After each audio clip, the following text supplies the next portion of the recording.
Hello, ladies and gentlemen. This is Eddie Marcus, and yes, I'm here again. And I got some information that I'd like to share with you in hopes that we can leave this situation a little bit higher. You know, I've been some places and I've seen some things. I've gone out within the cities and the communities. I've seen the towns, and I've seen the homes. And I must admit that some of them are absolutely beautiful. I mean, I've seen all kinds of homes.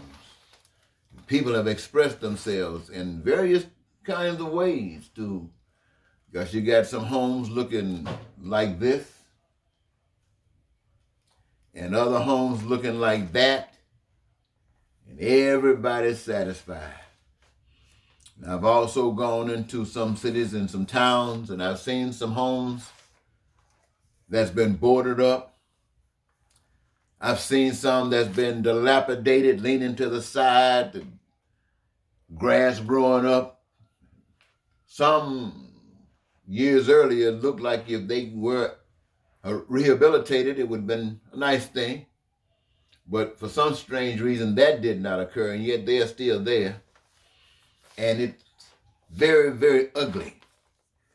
If you know what ugly means, it's ugly.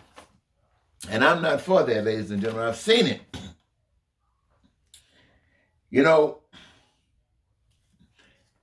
in a city like Mississippi, a town, state like Mississippi, and a small city like my hometown, it'll be in Greenwood or Inverness, or you just name any town that's been robbed of its resources by a system, and you'll find some strange towns. But I happened to go through a town once in Mississippi. I hadn't heard of it before, but I happened to have heard of it during this trip. And so it was called Madison, Mississippi. So I guess my wife and I, we were going to visit someone in close to that neighborhood. So we decided to just go through Madison and see what it was like. And let me tell you, I was absolutely amazed. I couldn't believe it. In Mississippi. I mean, Mississippi got some beautiful cities. Now, I'm not trying to take anything away from Mississippi for that. Yeah, like all places, all states got some beautiful cities. But Madison just knocked me off my feet. I didn't even expect to see anything like that. It looked like the whole city was gated up, but yet they weren't. I saw the buildings, I saw the style, I'm thinking, where in the world has this been? Now, compare that city, that town, to the places that's been boarded up. I mean, just think about it for a moment, if you will. Well, there used to be a song a group of professional, important singers used to sing, and they called it, "We Are the World." But today, I think we should take it a little higher. I think the times that we live in are calling us to take it a little higher. And I'm saying, let us, the people of the nation, say that we're going to unite the world. We are the world. Let us unite the world. And basically, I guess what I'm actually saying is that we've had rule for quite some time. And all over the world where we have ruled and are ruling, we got all kinds of things, pain and suffering that's going around. We actually do. And that's the rule of men. That's the rule of people who look like you, people who look like me, dictating. We call ourselves setting up systems whereby other people are supposed to follow, even though sometimes they come up, in most cases, on the bottom end of the stick, because only a few people come up at the top. Well, I say this is the time where we should possibly put Jesus, put God on the throne, put the invisible power that we cannot see on the throne. Responsible for all that we can identify with the senses that we have. Man had nothing to do with it. And so, if that being the case, then we individually could allow that power to live within us, and we can unite the world, because when the murder of George Floyd took place in Minneapolis, Minnesota. That message resounded all across the nation, all across the globe, in fact.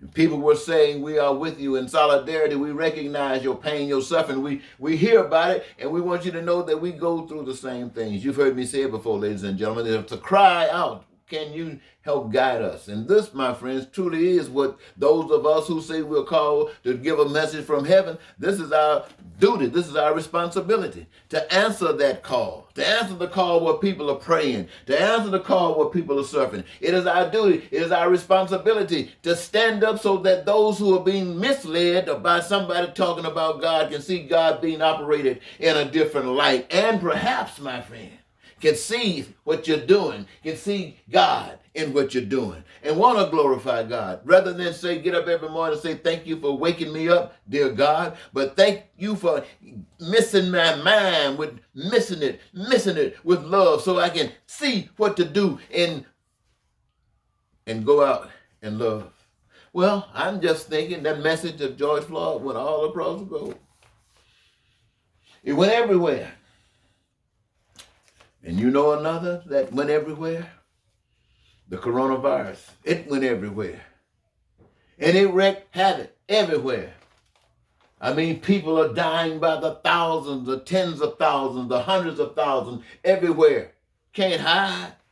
It's going, and it's dangerous. All over the globe where people habitate.